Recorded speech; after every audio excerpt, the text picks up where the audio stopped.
Tuhan tak pernah janji langit selalu biru, tetapi Dia berjanji selalu menyertai. Tuhan tak pernah janji jalan selalu rata, tetapi Dia berjanji berikan kekuatan. Jangan pernah menyerah, jangan berputus asa. Mujizat Tuhan ada saat hati menyembah. Jangan pernah menyerah, jangan berputus asa. Mujizat Tuhan ada bagi yang setia dan percaya.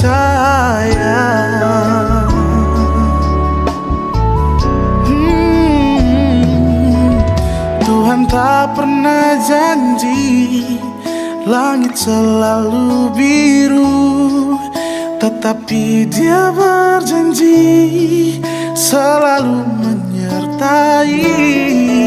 Tuhan tak pernah janji jalan selalu rata, tetapi Dia berjanji berikan kekuatan. Oh, jangan pernah menyerah, jangan berputus asa. Mujizat Tuhan ada saat hati menyembah. Jangan pernah menyerah, jangan berputus asa. Mujizat Tuhan ada bagi yang setia dan percaya. Oh, oh, oh.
bersamamu di setiap musim hidupku. Yesus, aku cinta padamu. Yesus, tetaplah bersamaku. Tiada yang dapat menggantikanmu. Engkaulah jaminan hidupku.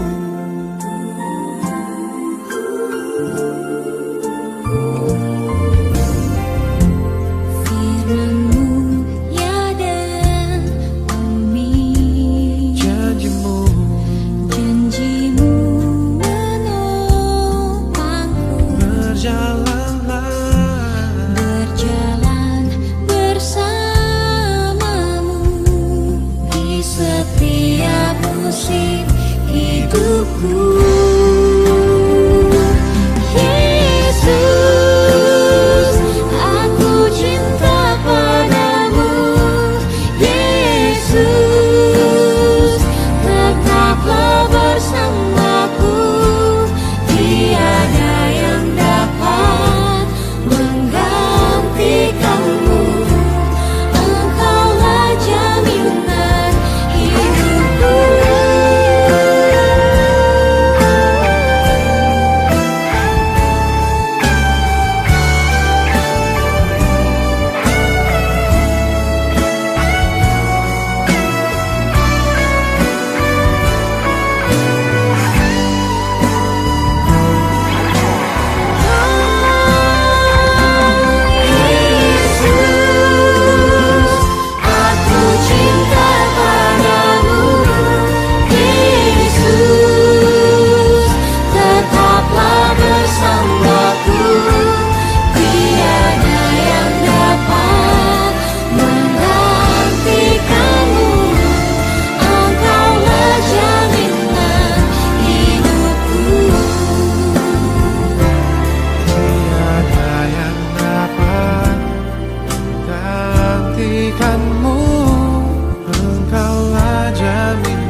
Shalom, selamat malam Bapak Ibu yang terkasih. Di dalam nama Tuhan Yesus bersyukur pada malam hari ini kembali kita akan bersama-sama merenungkan satu bagian firman Tuhan. Namun sebelumnya mari kita berdoa. Bapak yang baik, terima kasih buat malam hari ini kami boleh bersama-sama bersekutu di dalam persekutuan doa kami Bapa. Kami sudah menaikkan puji-pujian kami, penyembahan kami kepada Tuhan, kiranya boleh menjadi dupa yang harum. Kami juga sudah menaikkan doa-doa syafaat kami, kiranya Tuhan juga boleh menjawab sesuai dengan kehendak dan waktu Tuhan. Terima kasih Bapa, kami akan membaca, merenungkan satu bagian firman Tuhan, kiranya Tuhan juga memberkati setiap firman, boleh menjadi kekuatan pedoman di dalam kehidupan kami hari lepas hari. Terima kasih, di dalam nama Tuhan Yesus kami berdoa dan kami bersyukur. Amin. Bapak Ibu yang terkasih, pada malam hari ini kita akan bersama-sama merenungkan satu tema yang akan kita renungkan tentang pertandingan iman. Kita lihat di dalam 1 Korintus 9 ayatnya yang ke-24 sampai ayatnya yang ke-27. 1 Korintus 9 ayat 24.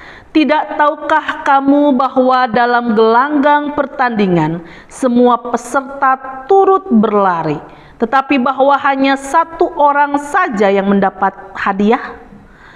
Karena itu larilah begitu rupa sehingga kamu memperolehnya.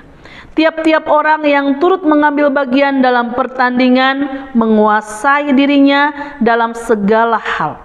Mereka berbuat demikian untuk memperoleh suatu mahkota yang fana, tetapi kita untuk memperoleh suatu mahkota yang abadi. Sebab itu aku tidak berlari tanpa tujuan, dan aku bukan petinju yang sembarangan saja memukul, tetapi aku melatih tubuhku dan menguasainya seluruhnya, supaya sesudah memberitakan Injil kepada orang lain, jangan aku sendiri ditolak. Bapak Ibu yang terkasih di dalam nama Tuhan Yesus, berbicara tentang pertandingan olahraga, biasanya kita tahu bahwa setiap pertandingan pasti ada hadiah yang akan diperebutkan.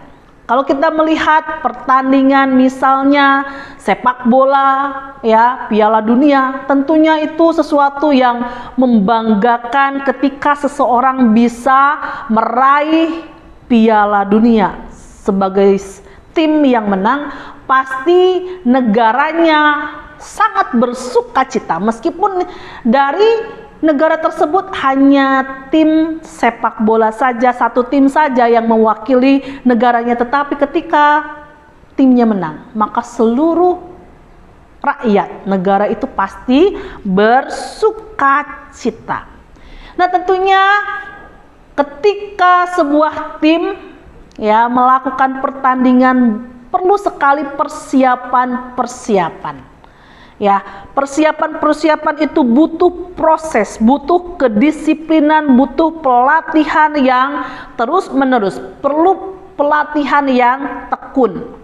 Pertandingan iman di sini kita lihat bahwa pertandingan yang biasa saja adalah memperebutkan sebuah piala yang fana. Tetapi kalau kita berbicara tentang pertandingan iman, kita berbicara sebuah mahkota yang kekal. Ada upah yang luar biasa. Paulus dalam bagian ini menggambarkan pertandingan iman kita. Kehidupan kita setiap hari diibaratkan sebuah pertandingan, sebuah perlombaan. Tetapi ada satu hal yang menjadi upah bagi orang-orang yang terus setia kepada Tuhan, yaitu mahkota yang kekal, yang berharga dibanding mahkota di dalam dunia ini. Kalau kita lihat 1 Korintus 9 ayatnya 25 di sini dikatakan, tiap-tiap orang turut mengambil bagian dalam pertandingan, menguasai dirinya dalam segala hal. Mereka berbuat demikian untuk apa? Memperoleh suatu mahkota yang fana. Tetapi kita untuk memperoleh mahkota yang abadi. Bukan main-main. kehidupan kita setiap hari, kehidupan kerohanian kita yang kita lakukan untuk mengikut Yesus, ada hadiah yang Tuhan siapkan untuk setiap kita, yaitu hidup yang kekal di dalam Kristus Yesus. Dalam beberapa minggu ini saya mengajar di kelas 4 dan di situ berbicara tentang kematian orang percaya. Di dalam kehidupan kekristenan kita jelas bahwa kehidupan kita yang sekarang adalah kehidupan yang sangat menentukan. Setelah kematian kita akan pergi kemana? Apakah kita pergi ke surga atau pergi ke neraka? Ya, jelas bahwa kehidupan kita hari ini, apa yang kita kerjakan adalah semuanya untuk mempersiapkan kehidupan kita yang kekal nanti. Bahwa kehidupan kita di dunia ini, harta, jabatan, apa yang kita miliki di dunia ini tidak bisa kita bawa ke kehidupan yang kekal nanti. Hanya iman kita kepada Kristus, kesetiaan kita kepada Kristus, mengikut Tuhan sepanjang hidup kita, maka pada akhirnya kita mempunyai upah, mahkota yang abadi yang Tuhan sedang siapkan bagi kita. Jadi kehidupan kita yang sementara ini menentukan kehidupan kita yang kekal. Di dunia ini kita mungkin hidup bisa 70-80 tahun, itu pun kalau sudah hebat 100 tahun. Tetapi waktu yang singkat ini menentukan kehidupan kita yang selama-lamanya, kehidupan abadi kita. Jadi kehidupan kita saat ini adalah kehidupan yang sangat penting untuk kita perhatikan. Seperti Paulus katakan bahwa kehidupan kita itu seperti sebuah pertandingan lari, sebuah pertandingan tinju. Kalau kita melihat bagaimana kita dapat mengikuti pertandingan yang diwajibkan ini dan bahkan kita bisa meraih mahkota yang Tuhan sediakan, paling tidak ada beberapa hal yang harus kita perhatikan. Yang pertama adalah kita harus meninggalkan semua beban, semua dosa harus kita tanggalkan. Seorang pelari tidak mungkin dia memikul tas yang begitu berat dan dia ikut berlomba. Dan kalau kita perhatikan atlet lari atau atlet olahragawan, mereka memakai pakaian yang sangat simpel supaya tidak menjadi beban waktu dia melakukan pertandingan. Ketika seseorang membawa beban, maka dia tidak akan maksimal meraih tujuannya. Saudara, begitu juga dengan dosa-dosa kita. Mungkin ada kemarahan, kekecewaan, sakit hati, iri hati, kesombongan, keputusasaan, keras hati, dan lain-lain. Semuanya itu akan menghambat kita untuk bertumbuh di dalam Tuhan. Kita akan sulit berdoa, kita akan sulit membaca firman Tuhan, kita akan sulit mengampuni, kita akan sulit bertumbuh melayani Tuhan kalau kita masih menyimpan semua dosa-dosa kita. Baiklah kita menanggalkan hari lepas hari, semakin hari serupa dengan Kristus. Tentunya itu semua proses. Kita butuh waktu untuk terus belajar. Kita butuh waktu untuk terus serupa dengan Kristus, tidak instan. Tetapi baiklah kita semakin hari kita boleh belajar dari pribadi Kristus yang menjadi teladan kita, yang menjadi guru kita, karena kita adalah seorang murid Kristus. Yang kedua, hal yang perlu kita perhatikan adalah tentang melatih diri. Di dalam 1 Korintus 9 ayat 26 ini dikatakan, sebab itu aku tidak berlari tanpa tujuan, dan aku bukan petinju yang sembarangan saja memukul.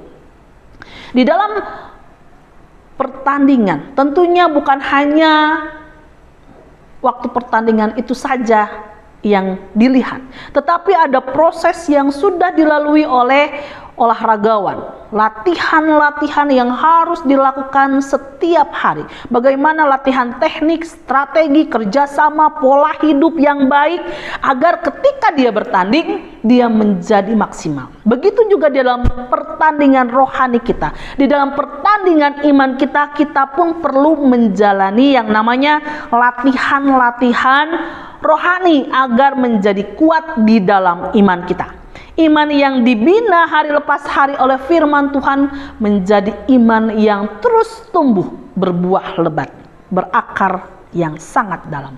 Di dalam Ibrani 10 ayat 25 dikatakan, janganlah menjauhkan diri dari pertemuan-pertemuan ibadah kita seperti dibiasakan oleh beberapa orang, tetapi marilah kita saling menasehati dan semakin giat melakukannya menjelang hari Tuhan yang mendekat. Setiap kita anak-anak Tuhan, setiap kita murid-murid Tuhan perlu terus berlatih setiap hari. Bukan hanya seminggu sekali kita beribadah, berdoa, memuji nama Tuhan. Tetapi latihan itu setiap hari. Bagaimana saat teduh kita lakukan setiap hari. Kita mempunyai hubungan yang baik. Kita mempunyai kebiasaan setiap hari membaca firman Tuhan, berdoa, mempunyai satu hubungan yang baik dengan Tuhan, dan itu harus dilakukan dengan tekun, dengan melatih diri. Tidak ada orang yang tidak berlatih dengan baik maka dia akan menang. Tentunya orang yang berlatih dengan baik, dia mempunyai kekuatan fisik yang baik dan dia punya strategi yang baik, maka dia akan menang mengakhiri pertandingannya. Begitu juga dengan iman kita. Yang ketiga, apa yang perlu kita perhatikan? Kita harus berlomba dengan tekun, berlatih dengan tekun. Ibrani 12 ayat 1 di sini dikatakan, berlomba dengan tekun dalam perlombaan yang diwajibkan bagi kita. Jadi ketekunan itu akan membuahkan hasil yang manis. Tekun berlatih, pantang menyerah, bangkit dari kekalahan. Itulah kunci seseorang bisa mengakhiri pertandingan dengan baik. Jadi ketekunan itulah yang membuat seseorang bisa menyelesaikan kehidupan imannya dengan baik. Kesetiaan kita mengikut Tuhan, meskipun kita tahu di dalam kita mengikut Tuhan tentunya akan banyak sekali rintangan, akan banyak sekali hambatan. Tidak semudah kita membalikkan telapak tangan. Mengikut Tuhan mungkin ada orang-orang yang membuat kita kecewa, dan kita akhirnya mengundurkan diri dan kita tidak lagi mau beribadah kepada Tuhan karena kita kecewa dengan orang-orang di sekitar kita. Mungkin kita kecewa dengan peristiwa-peristiwa yang terjadi di dalam kehidupan kita. Kalau Tuhan mengizinkan, baik itu sakit penyakit, baik itu pergumulan-pergumulan yang ada di dalam kehidupan kita, janganlah membuat kita menyerah. Janganlah membuat kita marah kepada Tuhan. Tetapi baiklah kita boleh belajar dari semua hal yang terjadi supaya kita lebih lagi mengenal siapa Tuhan kita. Justru dalam kesesakan kitalah kuasa Tuhan dapat nyata terjadi dalam hidup kita. Dapat kita rasakan pertolongan Tuhan karena Tuhan selalu mengasihi kita. Tuhan memberi upah bagi orang yang setia. Kalau kita lihat di dalam kehidupan Paulus, Paulus mempunyai tujuan yang jelas. Tujuan Paulus adalah memberitakan Injil. Ayatnya 27 dikatakan, tetapi aku melatih tubuhku dan menguasai seluruhnya, supaya sesudah memberitakan Injil kepada orang lain, jangan aku sendiri ditolak. Paulus memberikan gambaran bahwa kehidupannya ditujukan untuk memberitakan Injil. Bagaimana dengan kehidupan kita, Bapak Ibu? Apa tujuan hidup kita? Apa yang sedang kita jalani hari-hari ini? Untuk apa kita hidup? Untuk apa kita masih ada sampai sekarang? Bukankah ada tujuan yang mau Tuhan ingin kita lakukan di dalam kehidupan kita? Baiklah kita tetap setia mengikut Tuhan. Baiklah kita tetap setia melayani Tuhan. Baiklah kita tetap tekun di dalam iman kita, bertumbuh karena ada upah yang Tuhan sediakan bagi kita. Ini renungan singkat kita pada malam hari ini. biarlah itu boleh menjadi kekuatan, menjadi pedoman di dalam kehidupan kita mengikut Kristus. Akhiri pertandingan kehidupan kita dengan kesetiaan kita. Mari kita berdoa. Bapak yang baik, terima kasih buat malam hari ini kami boleh belajar dari Rasul Paulus. Di dalam seluruh kehidupannya dia terus berlari sampai kepada tujuannya dan mengakhiri pertandingan imannya dengan baik. Karena kami tahu bahwa ada upah yang Tuhan sediakan bagi kami yang setia, bagi kami yang mengakhiri iman kami di dalam Tuhan. Terima kasih Bapa di dalam surga. Hidup kami serahkan kepadamu Bapa. Tolong kami supaya kami boleh mengakhiri pertandingan kami di dalam kehidupan kami dengan baik. Tentunya tidak gampang, ada banyak hal yang terjadi, tapi biarlah kami boleh melihat semuanya itu karena pertolongan yang daripada Tuhan. Terima kasih Bapa, di dalam nama Tuhan Yesus kami berdoa dan kami bersyukur. Amin. Mari kita mengakhiri ibadah kita malam hari ini dengan doa Bapa kami. Bapa kami yang di surga, dikuduskanlah namamu, datanglah kerajaanmu, jadilah kehendakmu di bumi seperti di sorga. Berikanlah kami pada hari ini makanan kami yang secukupnya, dan ampunilah kami akan kesalahan kami, seperti kami juga mengampuni orang yang bersalah kepada kami. Dan janganlah membawa kami ke dalam pencobaan, tetapi lepaskanlah kami daripada yang jahat, karena Engkaulah yang punya kerajaan dan kuasa dan kemuliaan sampai selama-lamanya. Amin. Bapa, terima kasih. Bapa, terima kasih. Bapa di dalam surga, ku berterima kasih. Amin.